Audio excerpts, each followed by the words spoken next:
Welcome to my channel BBM. আজকে আমরা ঋণাত্মক সংখ্যার বর্গমূল নিয়ে আলোচনা করব। এই ভিডিওটি আপনি সম্পূর্ণ দেখলে আপনার ঋণাত্মক সংখ্যার বর্গমূল কেন হয় না এই বিষয়টি ক্লিয়ার হয়ে যাবে। আসেন আমরা দেখি। কোনো নির্দিষ্ট সংখ্যাকে সেই সংখ্যা দ্বারা গুণ করলে যে গুণফল পাওয়া যায়, গুণফলের বর্গমূল ওই নির্দিষ্ট সংখ্যা, অর্থাৎ 25-এর বর্গমূল 5। এখন আমি যদি 36-এর বর্গমূল বের করতে চাই, আমি 4 লিখলাম, এটা কি আপনি মেনে নেবেন? নিশ্চয় না। কেন নয়? কারণ আমি যেটা লিখব সেইটাকে সেই সংখ্যা দ্বারা গুণ করে 36 আসতে হবে। আমার আসতেছে কত? 16। তাহলে আমার এটা 4 36-এর বর্গমূল হবে না। আমি যদি 6 নেই, 6কে 6 দিয়ে গুণ করলে কত হয়? 36 হয়। তাহলে আমার এখানে কত আসবে? 6 আসবে। ওকে, এবার আমরা ঋণাত্মক সংখ্যার বর্গমূলটা দেখব। আচ্ছা, আমি ঋণাত্মক সংখ্যা একটা নিলাম, কত? -4, তার বর্গমূল কত হয় সেটা দেখব। আচ্ছা, আমরা তো এইটুকু জানি যে 4-এর বর্গমূল 2 হয়, তাহলে আমি ধরলাম +2। আবার এমন হইতে পারে যে 4-এর বর্গমূল কি হতে পারে? 2 তো হবে, একটা -2 ধরে দেখি আসলে কোনটা হয়। একটা তো হওয়ার কথা, দেখি। তাহলে আমার কথা হচ্ছে যে আমি যেটা ধরবো আগের নিয়মে সেটাকে সেটা দ্বারা গুণ করে ভিতরটা পেতে হবে। আমি +2 ধরছি, দেখি +2 ধরে কি হয়। +2 গুণ +2 কত হয়? +4 হয়। আমার আসার কথা ছিল কি? -4। +2 ধরলে -4 আসার কথা, যেহেতু আসে নাই তাহলে -4-এর বর্গমূল +2 হবে না। আচ্ছা, এবার -2 দেখি। -2 গুণন -2 কত হয়? +4। আমার আসার কথা ছিল কি? -4। -4 যদি আসতো তাহলে আমি -2কে বর্গমূল হিসেবে মেনে নিতাম, যেহেতু আসে নাই তাহলে -2 আমার বর্গমূল হচ্ছে না।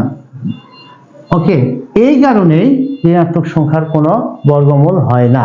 আচ্ছা, এখন এই যে হয় না, বিষয়টা হচ্ছে যে দেখেন, বিষয়টা হচ্ছে যে -√4-এর বর্গমূল হয় না, এটা নিয়ে ম্যাথমেটিশিয়ান আর বসে নেই। এইটাকে বর্গমূল করার চেষ্টা করছে কিভাবে? 4 গুণন 4 তো ধনাত্মক সংখ্যা, 4 গুণন -1 এগুলো লেখা যায়। আচ্ছা, তারপর 4 গুণন এই -1 এর পরিবর্তে i² ধরা হয়েছে। i হচ্ছে ইমাজিনারি বা কাল্পনিক। i² কেন ধরা হয়েছে? যে রুট মুক্ত করার জন্য। আর যদি শুধু i রাখতাম তাহলে কি হইতো? √i আসতো। আচ্ছা, তাহলে এইখান থেকে আমরা কি লিখতে পারি? 2i, অর্থাৎ এটাকে বলা হচ্ছে কাল্পনিক সংখ্যা বা ইমাজিনারি নাম্বার। এই সংখ্যাটার অবস্থান কোথায়? এই সংখ্যাটার অবস্থান y অক্ষের উপরে, আর হচ্ছে বাস্তব সংখ্যার অবস্থান x অক্ষ বরাবর বা x অক্ষের উপরে। আচ্ছা, আসেন আমরা একটা গ্রাফের মাধ্যমে দেখার চেষ্টা করি। এখন ছক কাগজে আমরা x ও x' এবং y ও y' আঁকায় নেই। আচ্ছা, এখানে এখন দেখতে পাচ্ছি যে মূলবিন্দু থেকে x অক্ষের ধনাত্মক দিকে পজিটিভ, ঋণাত্মক দিকে নেগেটিভ, আবার y অক্ষে উপর পাশে পজিটিভ, নিচ পাশে y' যে পাশে সে পাশে নেগেটিভ।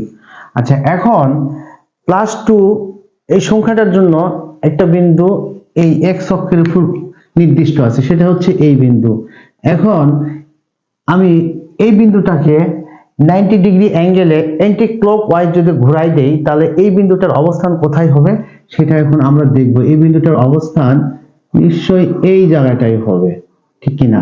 আচ্ছা, তাই যদি হয় সেক্ষেত্রে আমার এখানে 2 আছে, 2 এর সাথে 90 ডিগ্রি অ্যাঙ্গেলে ঘুরাই দিলে i গুণ হয়ে যায়, তখন কি হয়? 2i হয়।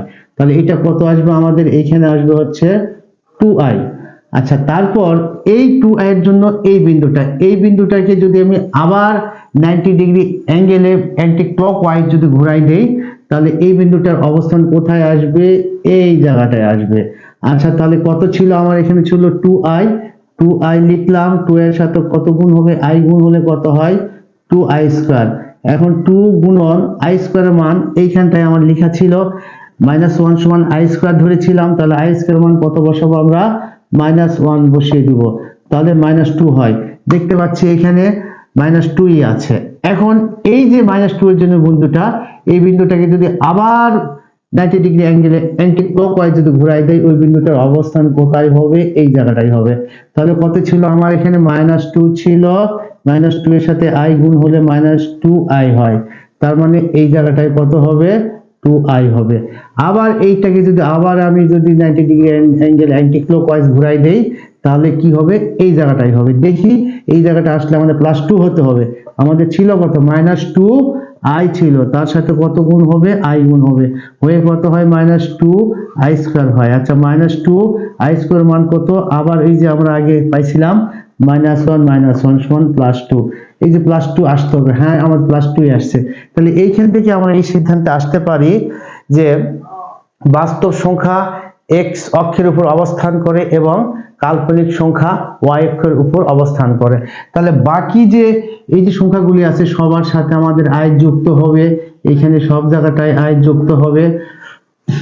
আচ্ছা, তাহলে আজকে এই পর্যন্তই।